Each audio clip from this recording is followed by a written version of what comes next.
What's up, cinephiles, and welcome back to the channel. Today I'll be going through what series I've been watching recently and giving some quick fire spoiler-free reviews and season ratings. I was going to do a video for each of these shows separately, but cards at the table, it's been a busy few weeks, so you get this combo video instead. Before we get into it, a friendly reminder to please like, subscribe, hit notifications and whatnot. It really helps this channel. Also, please share it with your friends. Love you. Okay, disclaimer, I'll only be doing 2025 seasons of shows. I've already done the video for Paradise. I'll put a link to it in the description and in the end screen. Also, there will be some timestamps below for specific shows so you can like hop around. So let's go.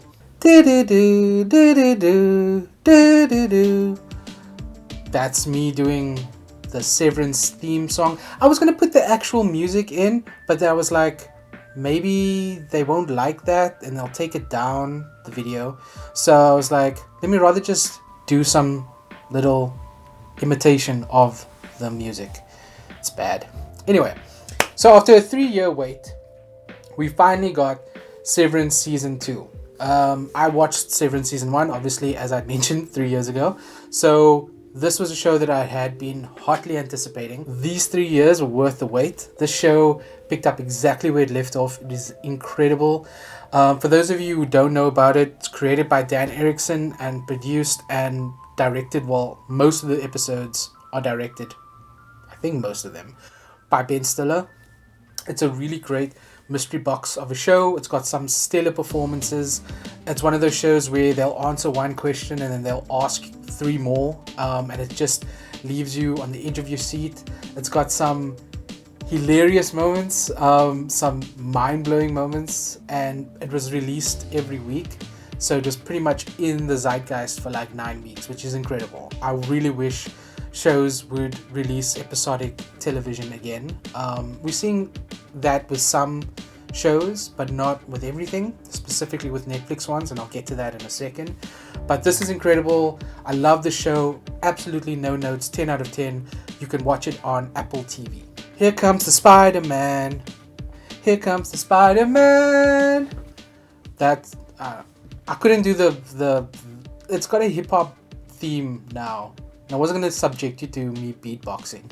But anyway, next show we're going to be talking about is Your Friendly Neighborhood Spider-Man. Now, I heard about this show a few years ago, back when it was about to be called Spider-Man Freshman Year, I think it was. Season 1 dropped earlier this year. It was really, really good. I really enjoyed it. It was an animated show, not in the MCU, technically. It's not the Tom Holland version of Spider-Man.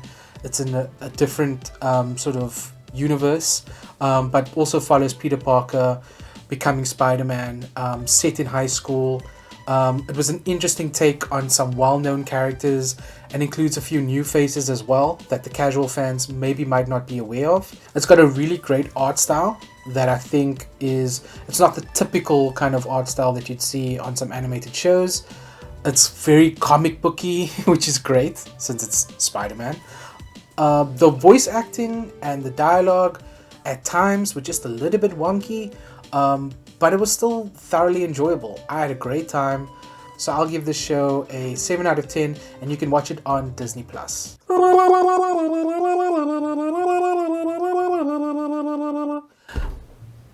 It's the White Lotus. By the way, that theme song is not used in season 3. They changed the theme song, which is blasphemy, because everybody loved that sort of theme song. It was in season 1 and in season 2, but always just like remixed a little bit. Season 3 they completely like changed it, which is weird because everybody loves it. But anyway, I binged the first 2 seasons on a plane, like, I don't know, a couple of years ago, but I was late to the party, so I watched both seasons and I was like, this is dope. This is exactly my speed. And in the first season they were in Hawaii, in the second season they were in Italy, and in this 3rd season they're in Thailand. This show is like, it's got me by the throat. I absolutely enjoy this like format of the seasons, because every season has the same sort of format or structure. You know, in the first episode you see something going down, either there's a dead body or you know, there's something really dramatic and hectic that happens in this season. You hear a bunch of shooting and you don't know necessarily who's doing the shooting, who got shot, who will live, who will die, which obviously, you know, the theories then come out, you know, throughout the season. This show has incredible actors this season. It's got Jason Isaacs, who some of you might know as Lucius Malfoy from the Harry Potter series. Parker Posey is brilliant. Patrick Schwarzenegger, Walton Goggins, who's absolutely chef's kiss. He's in everything that I enjoy, and everything that I enjoy tends to be enjoyable because of him. Does that make sense? Carrie Coon is also great. Michelle Monaghan, Leslie Bibb. So many great actors who I enjoy. There's some incredible cameos as well, and you know, amazing sort of sequences. It's basically a show, for those of you who don't know, it's about like rich people going to a resort, and for the most part they're all kind of extremely unlikable, and they get entangled in these like hilarious situations. It's massively entertaining, of course, and it's something that I really enjoyed, and I enjoyed the season as well. You can watch it on HBO Max or Showmax for those of you who are in South Africa and Africa. I gave this season a 9 out of 10. Next is The Residence. Does it have a theme song? I don't know if it does, but essentially it's a murder mystery that takes place at the White House during like this sort of gala dinner. Basically, someone in the White House staff gets murdered, and there's essentially 200 suspects for this. So really, really cool kind of premise. It also has the tried and tested, you know, observant but quirky sort of consultant who comes in to kind of uncover who is the actual perpetrator of the crime. So this is Cornelia Cup. Cornelia Cup? I think it's Cornelia Cup. Anyway, she's very much in that kind of Benoit Blanc, Hercule Poirot, Sherlock Holmes kind of vibe. Very quirky, but super perceptive and observant. It's got some excellent guest stars as well. For me, the show kind of peters out a little bit towards the end. The middle is just a little bit like, you know, not as captivating as I thought it was going to be based on the first few episodes. But it was a decent show nonetheless. I really enjoyed it. For those who love murder mysteries, you'll love it too. It's on Netflix currently, and I gave it a 7 out of 10. Next we have Reacher. Reacher also doesn't have a theme song, but it's got that lightning thing, that story by Lee Child, I don't know. So this is probably, in my opinion, the best season of Reacher so far. The kind of main case that transpires over the course of the season is a very personal one for Reacher. He has to kind of infiltrate this bad guy operation. I'm trying not to obviously give away spoilers, but that was extremely fun. He goes up against someone who's more physically imposing than him, which is always great, you know, kind of stacking the deck against a gigantic man. Alan Richardson is great. It's got a really, really strong story that has a few twists and turns as well. You could watch it on Prime Video. I gave this season a 9 out of 10. Next is Running Point. Running Point also doesn't have a theme song. I think they just change music every episode. But anyway, this is season 1. It's a new show. I'm a sucker for Mindy Kaling shows. I love her.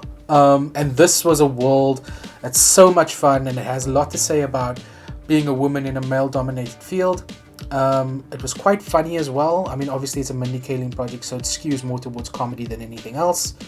Kate Hudson is excellent, and so was the cast around her. I really enjoyed the show. I binged it in like a day. It's on Netflix, and I gave it a 8 out of 10. Next up, we're going to be talking about great storyline this season, with Mark kind of struggling with his anger, his relationships with his old team, with his family, with his romantic partner. Yeah, it's gory as ever. Some incredible matchups and great voice work as always. Again, I do not want to spoil it. I want you guys to dive in. If you haven't seen the first 2 seasons as well, highly recommend that you watch those as well. You can catch it on Prime Video, and I gave this season an 8 out of 10. Next, we're going to be talking about... That's the screen breaking. That's Black Mirror. Okay? So, the quality of Black Mirror kind of swayed over years. Back when it was on well, back before it was a Netflix show and it was kind of just on British TV and had British casts predominantly. It was really, really great show. They had like 3 episodes a season, but they were each bangers. Since Netflix kind of acquired it and they've been releasing like 6 to 7 episodes a season over the last few years, the quality between each episode's kind of swayed a little bit. Most seasons comprise of like 50% good episodes and 50% okay episodes. This season, I think it was back to its best. Not every episode was a hit, but the majority of the season was great. There were some stellar performances with some big cast names, and I think you're going to enjoy this. If you haven't watched Black Mirror before, the cool thing about it is that it's an anthology series with new cast and story per episode, so you don't have to watch it in order if you don't want to. But yeah, have a look at it and let me know what you think. I really enjoyed this season. I thought it was back to its best. You can watch it on Netflix. I gave it a 8 out of 10.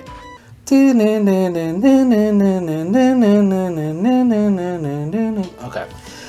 The Devil of Hell's Kitchen is back, baby.